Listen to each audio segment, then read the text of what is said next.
It is my distinct privilege to welcome you to the second edition of Yerevan Dialogue, held this year under the theme Navigating the Unknown. At this time, it is my pleasure to invite to the podium for opening remarks the Foreign Minister of the Republic of Armenia, Mr. Ararat Mirzoyan.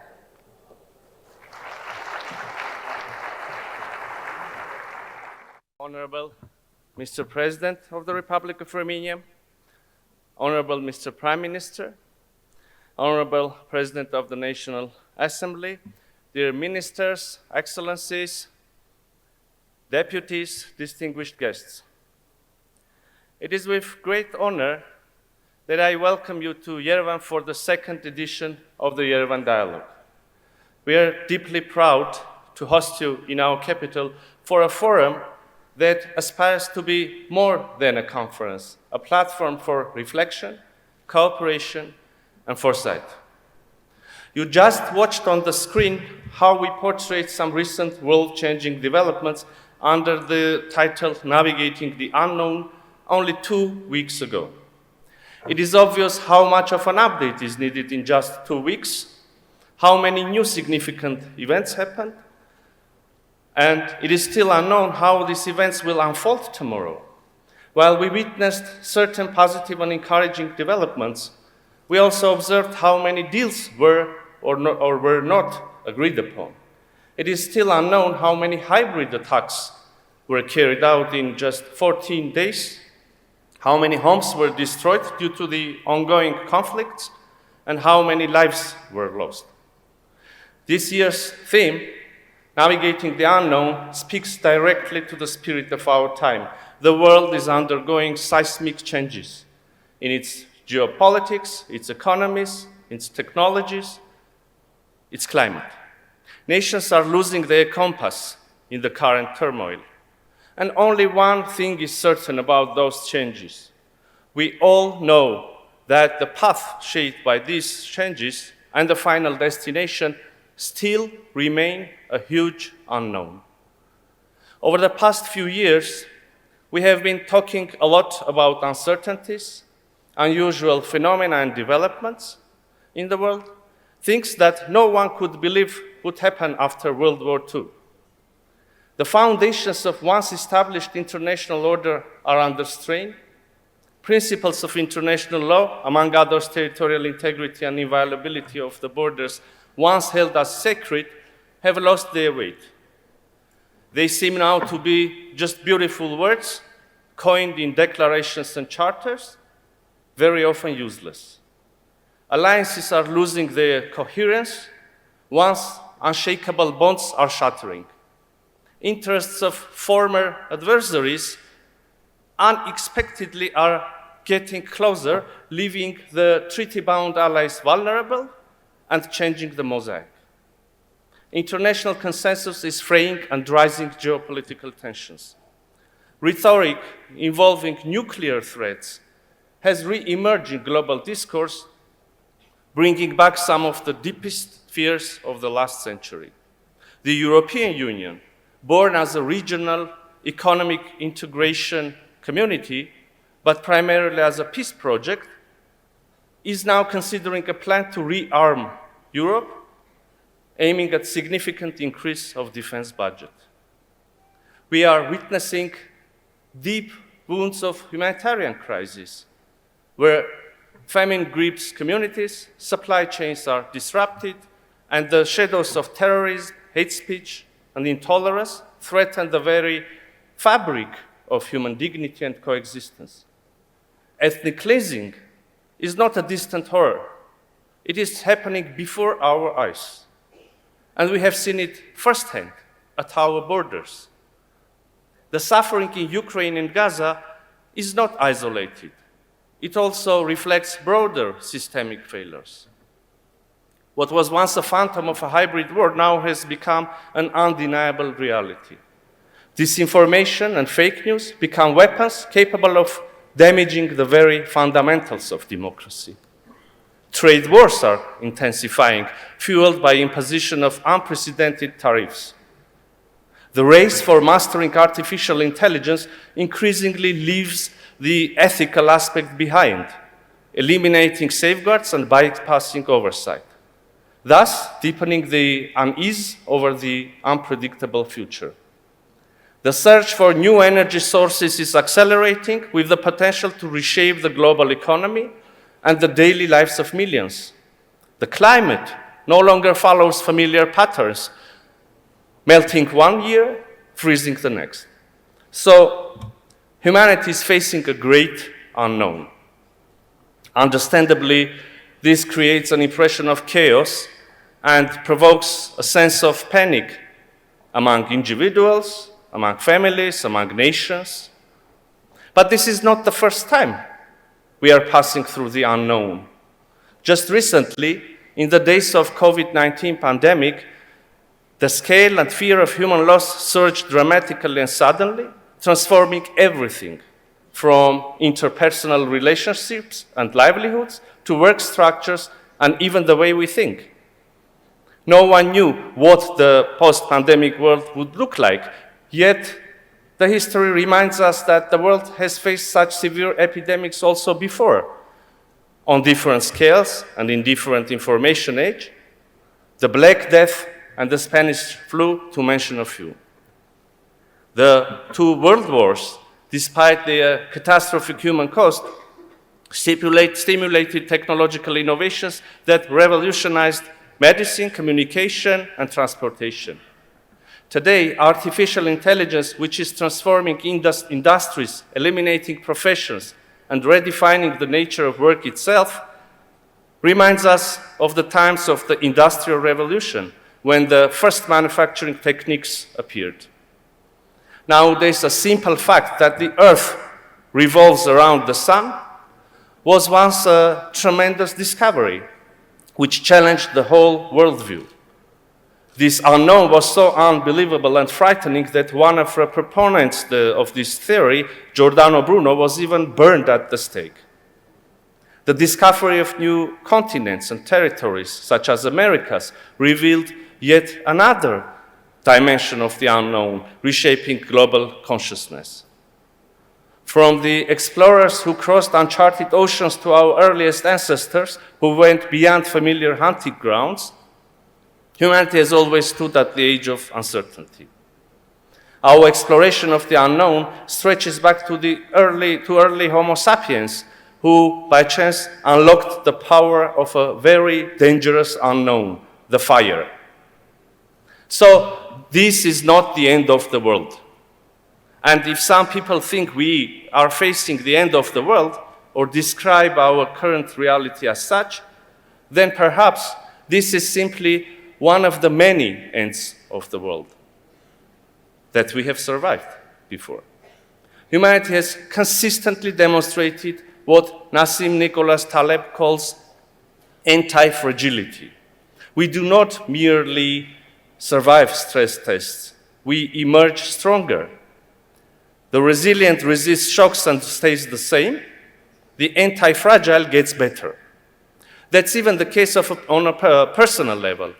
Each of us has become stronger and anti-fragile after overcoming a crisis, shock, or even a personal tragic event. We have feared scientific progress only to find ourselves in more comfortable environments, living healthier and longer. We have more knowledge, better tools, and stronger ways to connect than ever before. And indeed, in many measures, we live today in the most advanced era in human history. Yes, the uncertainty we face today is big, but we are more prepared than ever before, than any generation before.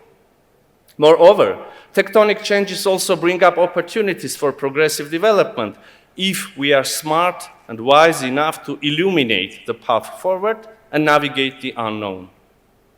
Dear friends, Armenia clearly identified the path forward to overcome confrontation and promote cooperation, foster better connectivity and drive sustainable economic growth, enhance adaptability and innovation, strengthen democracy and rule of law, focusing on development of human capital. Creating such an environment for our citizens is a strategic priority for Armenia. At the same time, we believe the opportunities ahead of us lie in the restoration of the respect for international law, reinforcing the synergy between the moral compass, commitment to the core values, and the inability to make bold decisions. In our region, we are making a defining choice.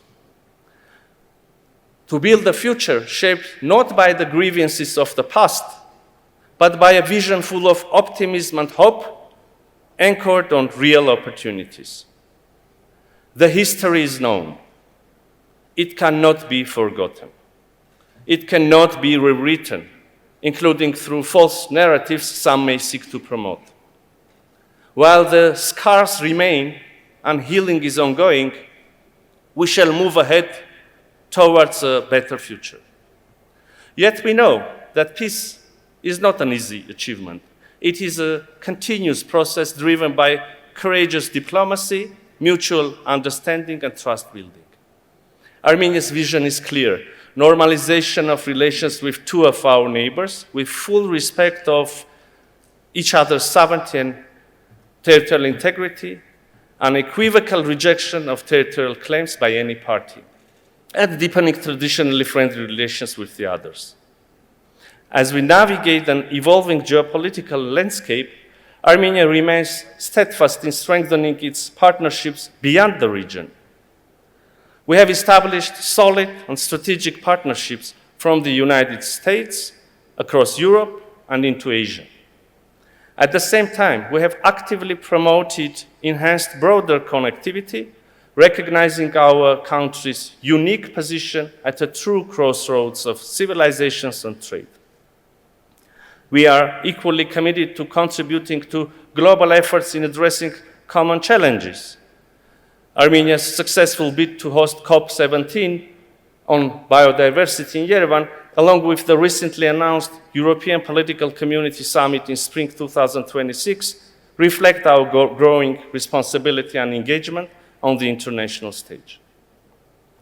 Dear guests, today we bring together decision makers, thinkers, activists, and entrepreneurs, not only to exchange ideas, but to generate actionable insights. In this room, gathered from diverse nations and disciplines, we possess ideas that are not just meant to respond to the future, but also to shape it. Yerevan Dialogue can foster diverging, but also potentially converging answers. And what is more important is to offer concrete formulas and solutions. It comes as no surprise that this year we have welcomed a dedicated space for youth under the Young Fellows Program. The perspectives of young leaders are not merely valuable, they are essential. Those who will inherit tomorrow's world bring fresh approaches to today's challenges. Their digital nativity, global connectivity, innovative thinking are precisely what we need. To conclude, navigating the unknown is not a solitary endeavor.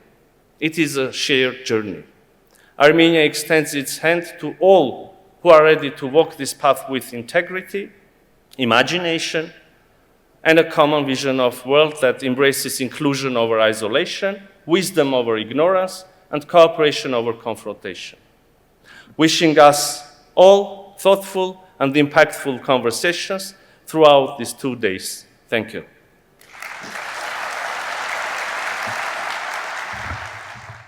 Thank you, Minister Mirzoyan, for your comments. This year's Yerevan Dialogue is made possible through the partnership of the Observer Research Foundation, the Kasimir Pulaski Foundation, the Warsaw Security Forum, and the Center for Analysis, Planning, and Strategy of the French Ministry for Europe and Foreign Affairs.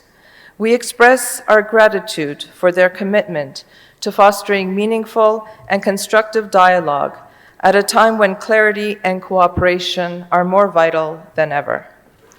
More than 400 delegates from over 40 countries are participating in this second edition of the Yerevan Dialogue. And this year, for the first time, Yerevan Dialogue is proud to host 30 exceptional young fellows selected from more than 500 applications from across the globe. We gather here in Armenia a young and vibrant democracy that, against all odds, has emerged as a hub of ideas, innovation, and civilization building. And as Minister Mirzoyan noted, as the global order undergoes tectonic shifts, uncertainty is no longer merely a condition. It has become a defining feature of our time. This will be an era that separates the countries that will embrace and adapt to these shifts from the countries that will fail to adapt to such adversity. Geopolitics is back with a vengeance.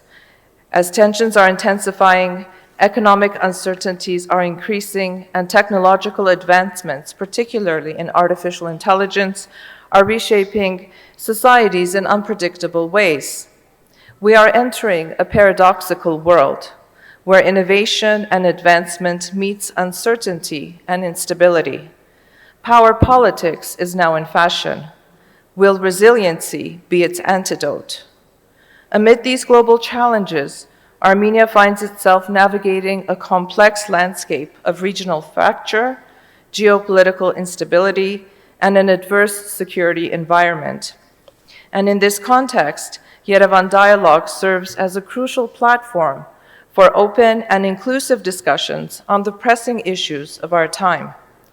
Over the next 2 days, we will be discussing emerging geopolitical trends, prospects for peace and security, the state of the international order, the reconfiguration of the transatlantic system, the EU and its neighborhood, AI politics, green development, and the benefits of regional cooperation through enhanced connectivity and trade. As we embark on these discussions, let us remember that the challenges we face are interconnected, and our responses must be grounded in shared values, human dignity, and integrity and mutual understanding. Yerevan Dialogue is more than a conference. It is a dignified commitment to forging pathways toward a more stable, equitable, and peaceful future. I welcome and thank you for being part of this important conversation. And now it is my honor to invite Prime Minister of the Republic of Armenia, Mr. Nikol Pashinyan, to the stage to deliver his remarks. Thank you very much. Honorable President of the Republic of Armenia, Honorable Prime Minister of Slovak Republic, Honorable participants of Yerevan Dialogue Conference, I welcome all of you, and now I would like to share with you some insights on the current state of the Armenia-Azerbaijan peace process. And as you know, we've been able to agree on a draft of the agreement on the peace and interstate relations between Armenia and Azerbaijan, and we finalized the document and completed the negotiations on that draft. And Armenia announced, and personally me announced, that I'm ready to sign the document. And you know that Azerbaijan officially is linking the signing of the agreement with two issues. The first one of them is the dissolution of the OSCE Minsk Group structures. And you know that OSCE Minsk Group was created for as a platform for negotiations between Armenia and Azerbaijan on the conflict. And in general, I should say that the agenda of dissolution of OSCE Minsk Group is acceptable for us, and we are ready to go forward. But from the other side, we want to make sure that we, with Azerbaijan, understand the situation similarly. I mean, we want to make sure that the intention of Azerbaijan isn't to close, let's say, the conflicting situation on its territory and to export that into the territory of the Republic of Armenia. Why we are saying this? Because you know that unfortunately in the recent years, Azerbaijan started to call approximately 60% of the sovereign territory of the Republic of Armenia, so-called Western Azerbaijan, and you know our position on that, we said many times that there can't be Western Azerbaijan in the sovereign territory of the Republic of Armenia. So in general, what is our proposal to go ahead? We propose to sign peace agreement and simultaneously a joint application to the OSCE on the dissolution of the Minsk group structures. And I think that is a constructive approach and constructive proposal to have two documents on the table and sign those documents simultaneously in the same time, in the same place. Another issue that Azerbaijan raises is its claim that the Republic of Armenia constitution contains territorial claims on Azerbaijan. In general, this is also clear that parties must not have any territorial claims against each other, and that is very important precondition for peace. But let's look at issue carefully and to understand whether there is territorial claims in the Constitution of Republic of Armenia against Azerbaijan. The only institution that can officially declare what the Republic of Armenia Constitution contains and what it does not contain is the Constitutional Court of the Republic of Armenia. So you know that last year we've been able with Azerbaijan to sign regulations on the joint activities of the two commissions on the delimitation of the border between Armenia and Azerbaijan. And by the way, it was the first ever international bilateral document signed by Armenia and Azerbaijan. And according to the legislation of the Republic of Armenia, we sent that document to our Constitutional Court to define whether this document is compliant with our constitution. And last September, the Constitutional Court of Armenia examined the regulation on the joint activities, that document, and decided that regulations were, by the way, Alma-Ata Declaration referred as a basic principle for the delimitation process between Armenia and Azerbaijan in the process of delimitation of the border. So both regulations, and that means Alma-Ata Declaration as well, are fully compliant with the Constitution of the Republic of Armenia. I would like to clarify what is the Alma-Ata Declaration. It is a document that has been signed in 1991 by 11 former Soviet socialist republics, members of USSR, and Alma-Ata Declaration has two main meanings. First, Soviet Union stops to exist, and the second, the parties, signatories of that declaration become independent states, recognizing each other's territorial integrity, inviolability of borders, sovereignty, etc., etc.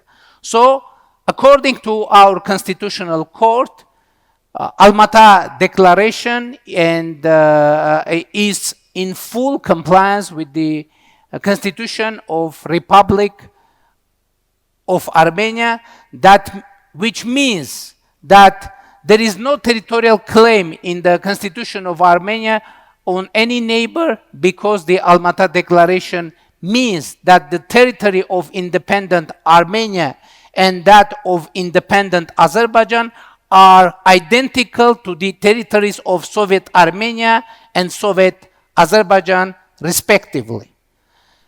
So, but it isn't the whole story, because as I said already, we've been able to agree on the draft of peace agreement between Armenia and Azerbaijan, and on the agreed text we have already provision that parties confirm that the administrative borders between the Soviet republics of the former USSR become the international borders of the respective independent states, and the parties recognize the sovereignty, territorial integrity, and inviolability of international borders and each other's political independence. So it is already agreed, part of agreed draft of peace agreement between Armenia and Azerbaijan. By the way, in the same document, there is a reference to the Almaty Declaration, which is a basic principle in the peace agreement as well. So in agreed text, we have provision, as you can see, that Armenia and Azerbaijan recognize each other's territorial integrity as it was in the times of Soviet Union as the members of Soviet Socialist Republic. There is another provision in agreed draft of peace agreement between Armenia and Azerbaijan, that the parties state that they do not have any territorial claims to each other and shall not raise any such claims in the future. So Armenia and Azerbaijan already agreed on the draft that there can't be any territorial claims by one of the parties against the other parties. And there is another very important provision of on the agreement, which is stipulating that the parties may not refer to their internal legislation as a justification for their failure to carry out the peace agreement. So those nuances are very important. Why? Because according to Armenia's legislation, after signing peace agreement, we must send it to our constitutional court to check the compliance of agreement with the Constitution of Republic of Armenia. I mean, it isn't an option. It is compulsory that that document must be sent to the Constitutional Court. So from that point, we have two options. The one option is that if Constitutional Court decide that the text of agreement isn't compliant with our Constitution. If we will have such decision, even though I should say that after the last September decision, our experts say that there is no high probability that Constitutional Court could decide something like that after last year's decision on the regulations or regulation of border commissions. But court is court. In case when Constitutional Court would decide that peace agreement isn't compliant with our Constitution, we will have very concrete situation to decide.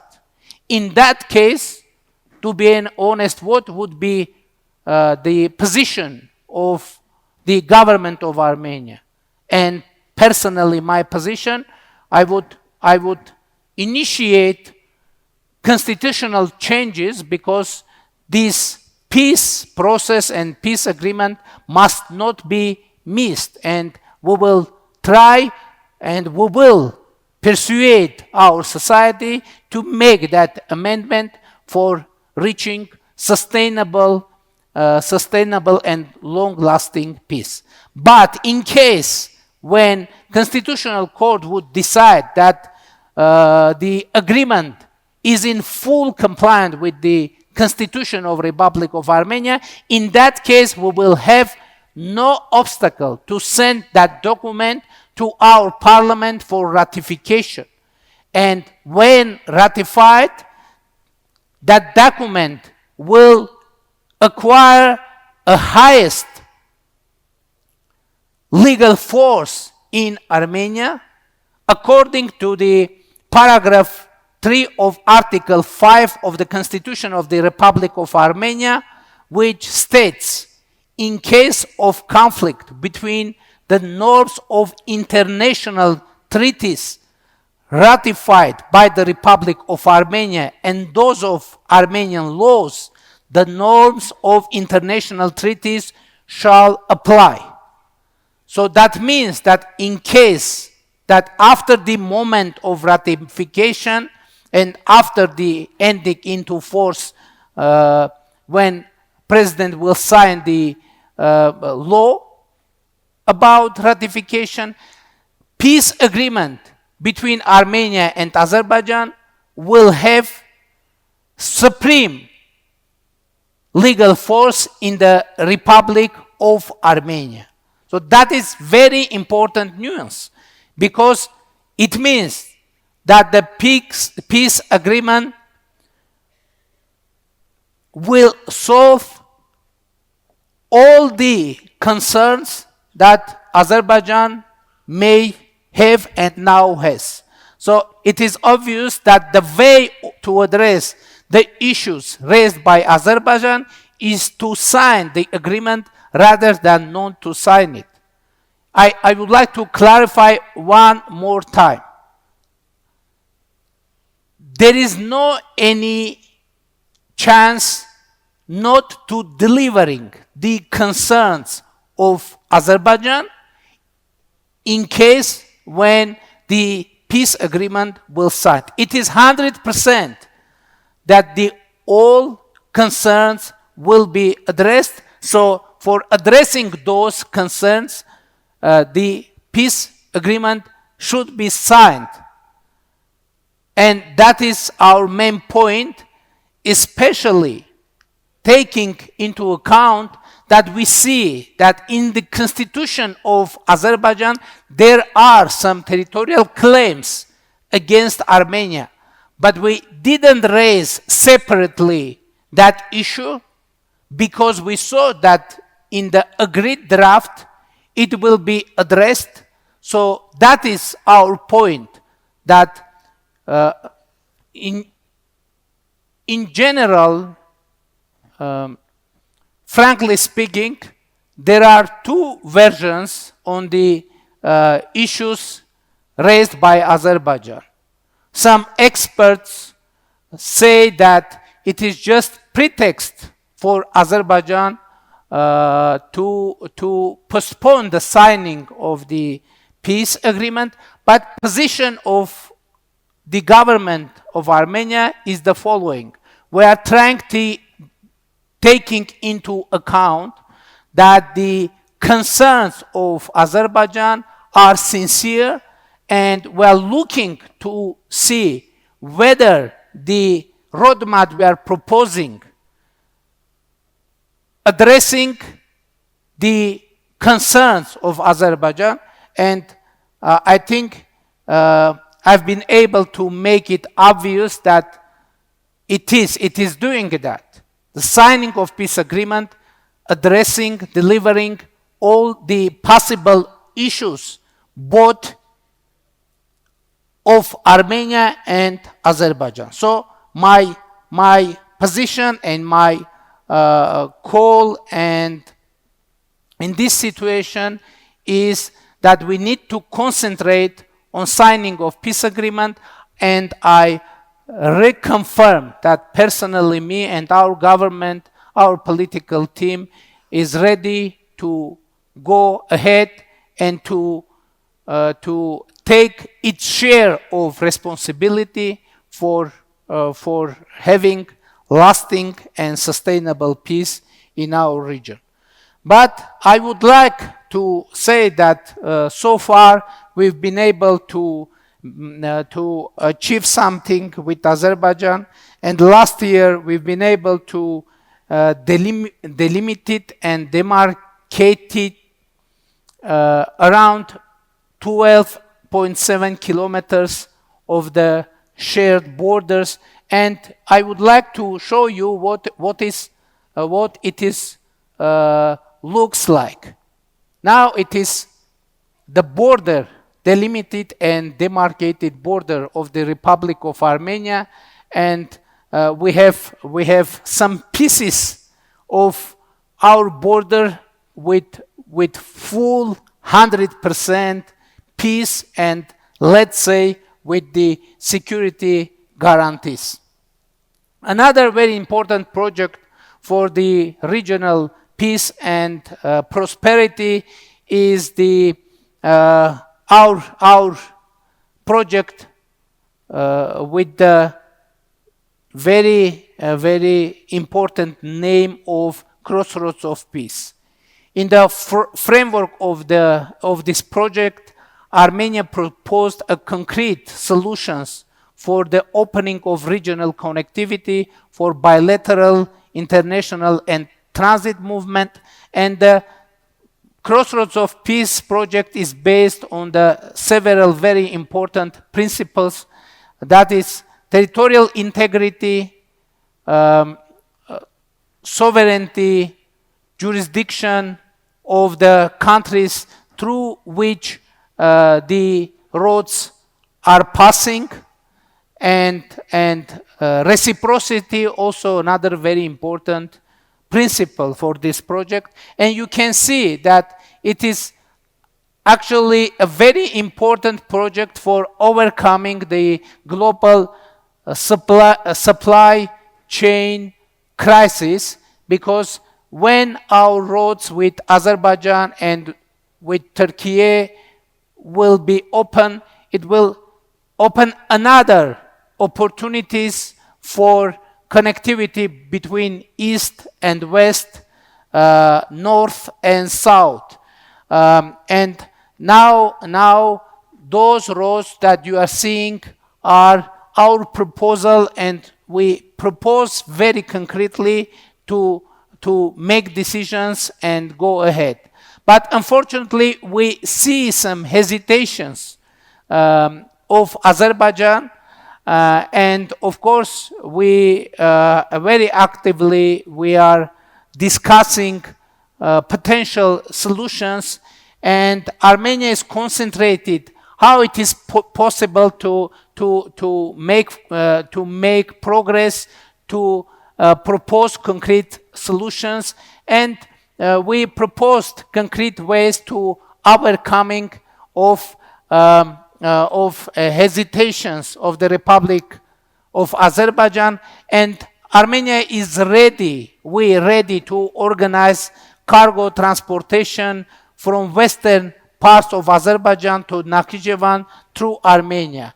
You know that is Nakhichevan, the part of Azerbaijan, and that is main part of Azerbaijan, and there is an issue and agenda of having connection between Nakhchivan and Azerbaijan, and Armenia, we are ready to provide solutions. And by the way, I mentioned Azerbaijani narrative of Western Azerbaijan, and I said already that there is no and there can't be Western Azerbaijan in the sovereign territory of the Republic of Armenia, but now it is very important that there is Western Azerbaijan, and those are the western regions of Azerbaijan, and that is very important that there can't be Western Azerbaijan beyond the western regions of Azerbaijan, and it is out of any discussions for us, obviously, and I think it is legitimate position. But let's say what is the proposal of Armenia for connection between the Nakhichevan and main part of Azerbaijan. Our proposal is the following. As I said, Azerbaijan has some hesitations connected with its citizens coming through Armenia, etc.